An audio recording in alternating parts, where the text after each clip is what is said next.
Coucou tout le monde, j'espère que vous allez bien. Aujourd'hui on se retrouve pour une petite vidéo, alors un petit peu spéciale.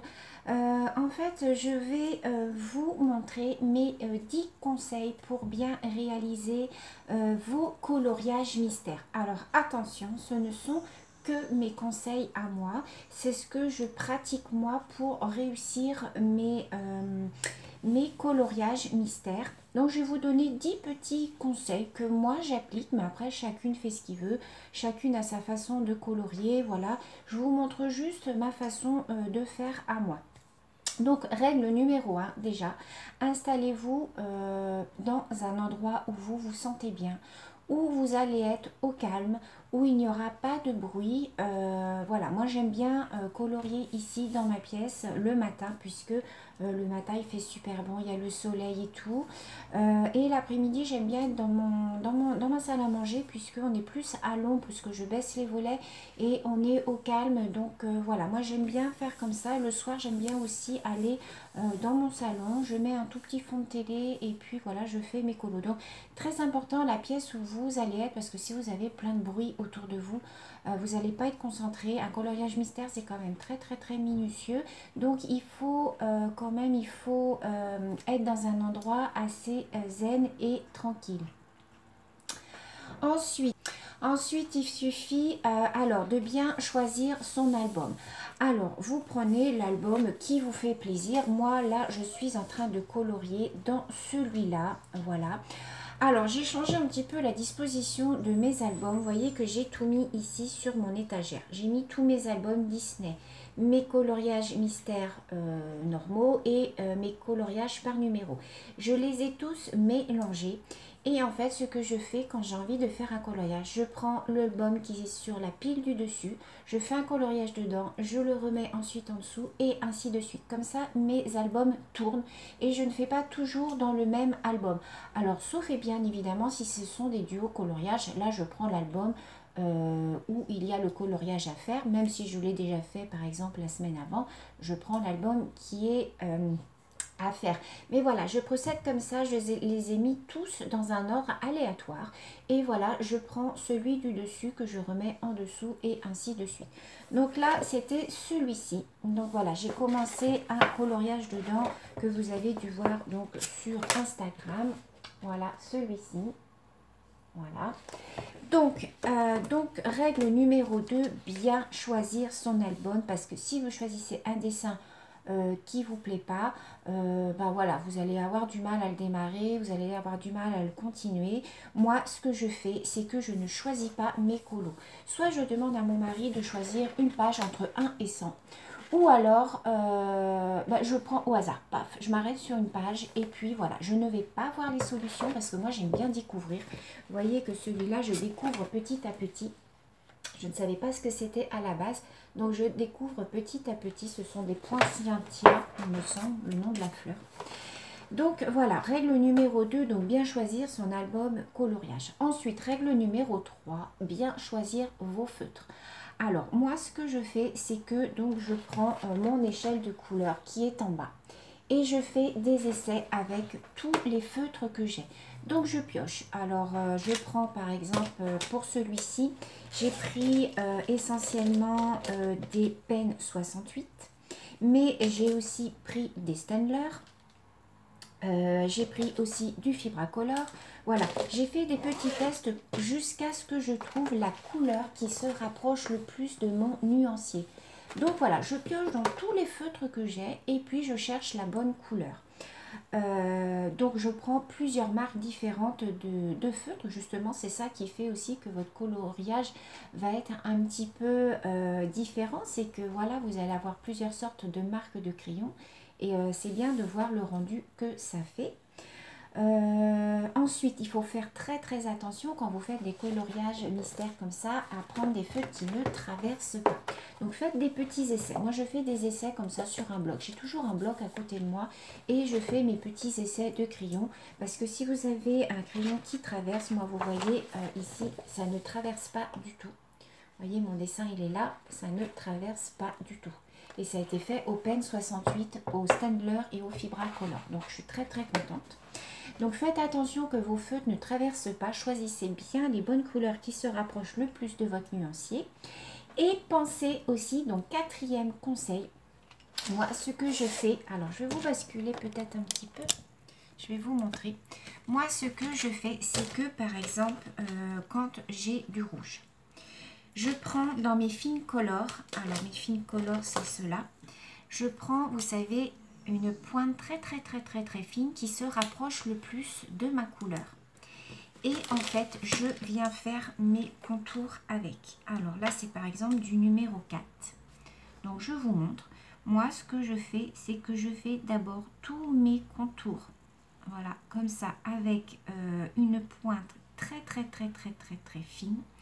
Alors, là, c'est des Staedtler, mais vous avez des pointes très fines dans les pennes 68. Alors, je crois que c'est peine 48 qui est une mine très fine pour aller avec cela. Bon, moi, j'ai les Staedtler, donc je me sers de cela. Mais moi, vous voyez, ce que je fais, c'est que je passe tous mes contours d'abord avec un feutre super fin. Et comme ça, après, ça me permet de remplir avec mon pen 68 et d'éviter de déborder. Parce qu'au moins, je ne vais pas au-delà de la ligne de mon fine liner. Voyez. Donc, je fais ça pour tous mes contours. Voilà. Vous voyez comment je fais. Voilà. Et après, je remplis. Donc, je fais ça. Qu'est-ce que je voulais vous dire? Je ne sais plus.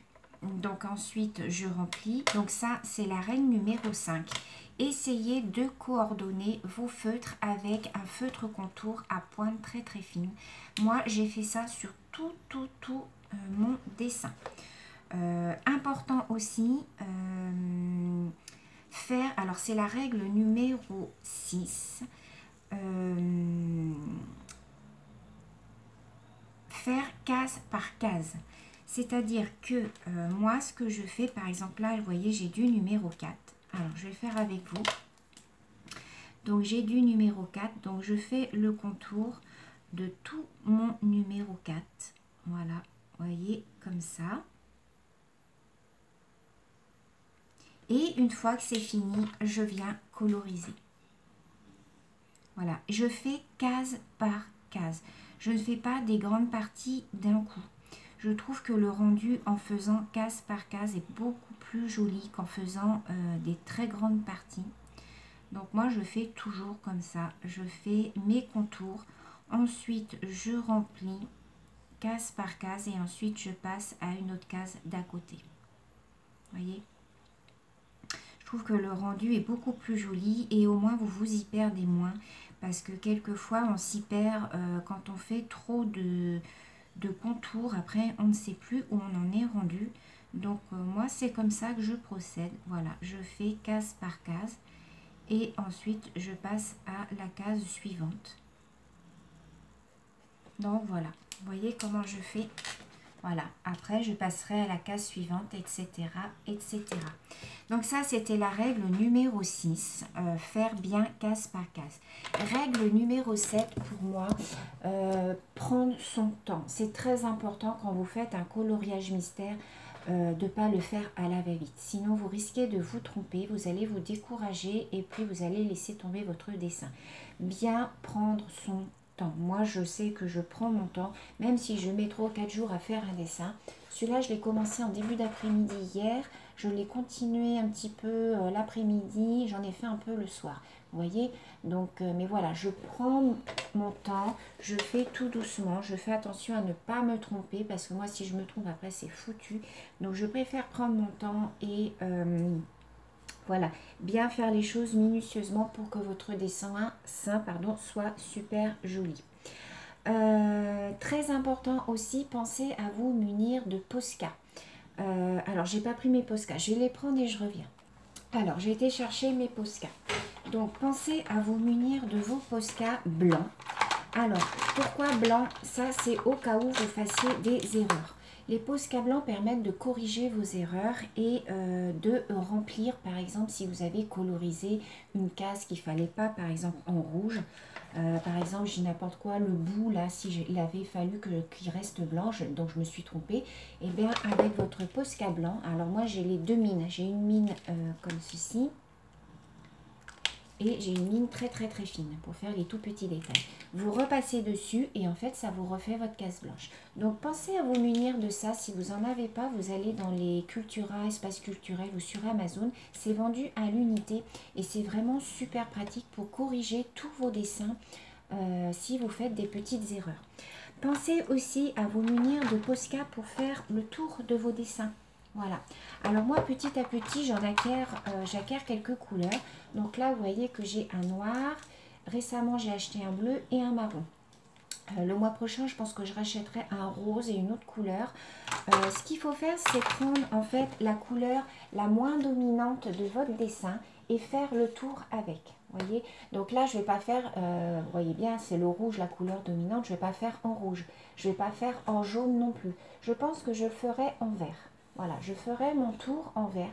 Il faut toujours prendre la couleur qui est la moins visible sur votre dessin pour faire le contour, pour que ça ressorte justement, pour que votre dessin ressorte. Alors là, je n'ai pas de vert foncé, donc j'attendrai celui-là d'avoir le Posca vert. J'irai en acheter un pour pouvoir faire le contour. Et petit à petit, je m'en achèterai. Comme ça coûte 3,50 € il me semble. À l'unité, donc petit à petit je me ferai un petit stock et puis moi j'aurai toujours un choix de couleurs pour faire le tour de mes dessins.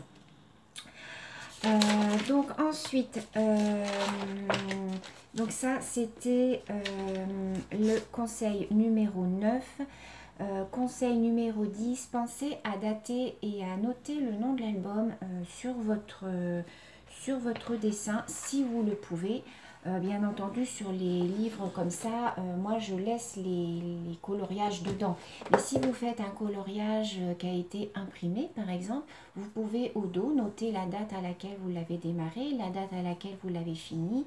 Et puis, si c'est un duo ou si... voilà. Moi, je note toujours des petites informations comme ça au dos de mes coloriages. Donc comme ça, ça permet de se rappeler après, plus tard, ce qui a été fait et à quelle date. Donc voilà, donc je pense que voilà, c'est mes 10 petits conseils que je pouvais vous donner pour faire vos coloriages mystères. Moi, ce sont les règles que j'applique, donc je voulais vous les faire partager. Après, à vous de les suivre ou pas, à vous de faire comme vous avez l'habitude de faire, comme vous avez envie de faire, ou de changer si vous ne saviez pas comment faire vos coloriages mystères. Moi, c'est comme ça que je fais. Les coloriages par numéro, c'est pareil. J'applique la même méthode. Je me munis toujours du feutre de remplissage et du feutre de contour. Alors bien entendu, si vous n'avez pas de feutre de contour, bon voilà, vous faites avec vos feutres classiques, mais je trouve que ça permet de beaucoup moins déborder. Ça prend beaucoup plus de temps de faire d'abord les petits contours, mais au moins vous voyez où ensuite il faut remplir. Alors donc moi, vous savez que j'avais acquis les Staedtler Triplus, voilà, donc moi j'ai toute la gamme de couleurs, donc ceux-là ils sont vraiment très bien, mais vous en avez chez Pen 68, alors ça doit être les Pen 48 il me semble, qui sont assortis à ces feutres là, et donc ce sont des mines très fines pour faire vos contours. Cela dit en passant, les Pen 68 pour faire vos coloriages, ils sont tip top, ils ne traversent pas, ils sont très agréables sur le papier à colorier. Moi je sais que ceux-là je les adore. Là j'attends mes Faber-Castell qui devraient arriver vendredi. Donc je vous ferai un colo avec, je vous ferai un pixel art je pense avec, là je les attends justement pour faire le colo avec Lucie. J'ai un duo avec Lucie à démarrer dans un pixel art, mais je voudrais le faire au Faber-Castell.